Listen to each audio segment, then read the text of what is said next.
Hi guys, this is Crafty Cat. Welcome back to my channel and welcome if you're new.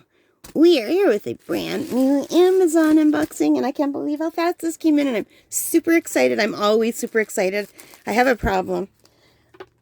I like shop even when I don't want to shop. So yeah, the other day I woke up in the middle of the night and I ordered some metallic markers on Amazon and then I went back to bed. And when I woke up in the morning, I thought, did I dream that? And I looked and no, they were already on the way. So yeah. So this is something I bought the morning after. I thought, well, I should have just ordered these in my sleep too. Isn't that weird? But anyway. Ta-da! Oh, this is so much cuter than I thought it would be. This is a card binder, you guys. It is a 400 pocket trading card binder. And I'm Crafty Cat, and of course I had to get this when I saw it. It is super cute. And guess what? It cost only $13.99 Canadian money, which is awesome. Oh, I didn't know it had a little handle. Oh. So this feels really nice. This is much nicer than I was expecting. It's got like a sewn kind of faux vinyl cover. It feels really nice. And look how cute. That is adorable. I love it so much. Look, it's got a zipper. So let's open it up. I like that noise. Whee! This is adorable. This is adorable. And I am in love. I'm so glad I got it. So I got this because I recently learned about something called ATC, which is art training cards, or ACEO, which is much harder to remember with my 61-year-old memory, which is art card editions and originals, which is basically teeny tiny little original art. And I thought, yes, that sounds great. I have to do it. So I had to choose between a 4-slot binder and an 8-slot binder, or a 9. I can't remember. But anyway, I got the smaller one because I thought, well, these are minis, so I'm going to get a smaller binder to keep them in. So I thought what I could do is whenever I do it, I could do like a series of 4 or 8 thematic things where they're not the same, but they're in a theme. So anyway, this is really nice. The pockets, I think there's quite a few pockets in here. It looks like the pockets are in their own bag. Yeah. Hang on. How do I open the binder? Oh, just like a normal binder. So I got concerned and stopped talking completely because I saw this and I thought something was ripped, but it's not. It's just a piece of the cutout that didn't come out all the way when they put the binder rings in. So I'm going to just move that. And let's open that up so you can see the rings. And you can see the interior is like a little textured material. And they packaged this very nicely, you guys. I wasn't expecting all of these to come in their own little container like that. So I'm just going to actually take a few out. You might as well leave the rest in that little container. Keep them doubly protected. Why not? Assuming I can get them back on. Ooh. Do you know what? I remember this from being in school. How hard it was for me to get a big pile of papers onto a binder. So I just close that up. And now I'm going to just keep one out for now. Put the others down. So it will be really nice if I could do one video without shedding all over. I am worse than a golden retriever. Okay, so here's one of the cards. And I made my first set of 4 cards. So let's close this up so we can see the cover because it's so pretty. And I have a video on my channel. And it's probably already out because I want to get this out before St. Patrick's Day. But this is my first ever series of ACEOs, and they're not completely done. I have to finish writing on the back, but I did write first ACO card ever, mixed media 1 of 4, and my name, and I'm going to give them, I'm going to write their names on them. So, this is... What did I name this dude? I give them all names. I used to be a writer. I wrote a few children's books. So this is Prince Lucky O'Charming, and I think he's adorable, and he's already in a penny sleeve. So if I take him out, you could kind of see the glitter paint better. So I did a background wash of watercolor, and then I went over top of this with fine liners. Isn't that pretty? But I want to keep him in here and see if he fits in here with that. And how do I get them in? Where do they open? This way. So they open at the top. So can I fit this guy in if he's already in a penny slip, or do I need to take him out? No, I need to take him out. The penny slip makes it too big. These are 2.5 by 3.5 inches, which is the standard trading card size to fit into these little pockets. So here we have Mr. Prince Lucky Charming. No Mr. So, and I know I didn't make them with crowns and stuff, but I figure they're just dressed up for casual day. So then we have Princess Brady O'Blessings. And here's what she looks like. And I have to go finish writing on there. I'm going to write her name. So I really love her. I like that she's walking down a road and she's just holding clovers and having fun. And I just give her eye on one side because I figured the other one would be covered by her nose. So now I don't know whether these two are married or whether they're from two different families or brother and sister. That can be up to the storyteller, or maybe I'll decide one day. So we have Prince Lucky O'Charming. Yeah, she's got a different last name, so they're not related. And this is Princess Brady O'Blessing. Now, I even created a world for these people. You're going to think I'm crazy. This is Lady Cloverlight of Green Glen. Lady Cloverlight of Green Glen.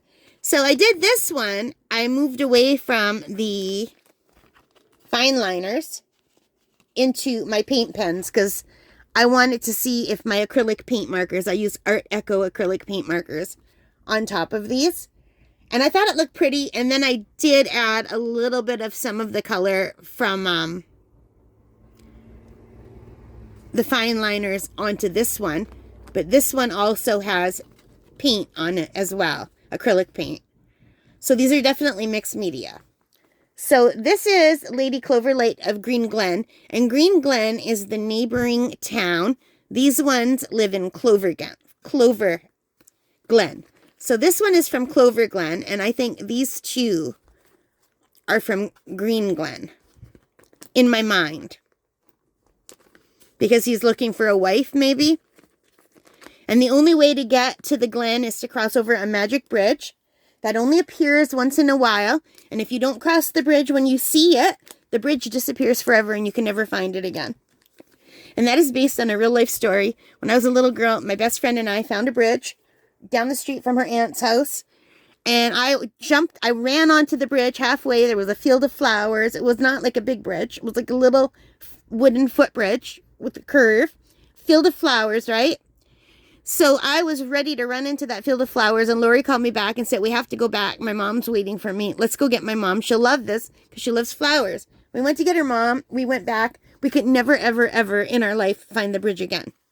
So yeah, and we still look, and I'm 61 years old. We were about 8 and 10 when that happened. So that's why I just had that in my mind while I was making these. So yeah, this is Duke Coiner Rainbow. So instead of Connor, Coiner. And I couldn't decide between Conan and Connor, but I knew I wanted coin because he has all the coins at the end of the rainbow. And I'm still not sure if I'm happy with how thick and wobbly these lines are. This is my least favorite one. But yeah, I might try to fix that by going back over. But sometimes when you go over black with the paint markers, it smudges. But I think when I did it, it was too wet. So now that it's dry, it might work. But I honestly don't want to ruin them, and I want to call these done. So all I have to do is go and write the names of these little people and write that these are originals. And I think they're adorable. Now, when I was a little girl, all through elementary school, all through high school, and even in university, every notebook or note paper I've ever written on, the margins on above and beside and between were covered with little characters I used to make. Little humans, little elves, little fairies, little animals, little birds, constantly in this exact kind of doodly style. And they were always off on an adventure. So I'm returning to my roots, and I'm just doing something that comes easily for me with these little art cards. But eventually I would like to paint like landscape scenery and more realistic birds and that. But I thought just to start, I'm going to do what comes naturally, which are cute little character doodles. Well, to me, they're cute. And I couldn't decide on the background color, but I decided yellow and gold would be nice because it would contrast nicely with the greens and blues that I wanted to use, and the blacks and the oranges and the beard. And I gave them more blonde hair, and these two the more reddish hair. But I reserve the right to go back and give them all the orange hair because I really like how it pops. But I'm not sure if I should do that or not. So yeah. So this is nice because you can see at a glance what they look like front and back. I'm super happy with these. And I think I might even open up an eBay account and try to sell some of them. I don't know if I'll sell these because these are the first ones I made, but I might. I used to sell reborn dolls on eBay years and years ago, so I have a really good, I don't know, reputation, is it called, on eBay? So, but it's been a long time since I sold anything, and it's very expensive to ship, and I'm not sure how shipping would work. I think I could just ship these in an envelope. And I did buy some little protectors, which we saw, or we will see in another video on my channel. I think it's already out, maybe that video. Yeah, I think it is. I cut up just an abstract painting just to see if I could get the right size. So these are more flexible. I just don't know if these would go through the mail sorter without breaking, like, and getting stuck. So I have to look into that. So I might have to just use the thinner ones and maybe put them inside a thank you card if anyone would ever buy them. And, like, good chance nobody would ever buy any of my stuff. But my art dolls sold really well. But these are not reborn art dolls, so. I mean, I wasn't one of those people who made thousands of dollars from one doll. That wasn't me. I always priced mine affordably because I thought it should be. I thought everyone who wants a doll should be able to have one. So I sold quite a lot of mine for at the time, which was a cheaper price of $150, $250, $350. I think the most I did make was $1,000 on one doll. And that was just out of the auction just went that high. But I did a lot of lower priced ones too, just so everyone could get one if they wanted one. So yeah, that is it.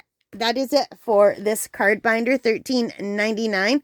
I'm sorry I got off track. If you're still here, if you're still here and still listening, put squirrel in the comments so I know that you knew, you know that I get distracted easily. Squirrel. Yeah. So let me know what you think of this beautiful little binder. I love it so much. I think it's adorable. It's a good size. And it holds a lot of trading cards. It will hold 400. Oh my goodness. It will hold 400 trading cards, which is a lot of trading cards. So yeah. So I'm probably only going to make them in batches of 4 or 8 in a theme. Because I was a teacher. I can't help thinking thematically. My whole life was spent making thematic units based around holidays or whatever I was teaching that time. So, you know, and my brain just works that way now because of all the training. I like themes. And I love this little kitty. So cute. This is really nice. I'm shocked, actually, by how nice this is. Anyway, thank you so much for watching. I hope you liked it. If you did, please give me a big thumbs up. Hit that like button, the subscribe, the notification bell, all of those good things that help as a channel. And most importantly of all, take care, stay safe, happy crafting, happy art making, happy whatever it is you love doing, including shopping for art hobbies and craft hobbies. Bye, guys.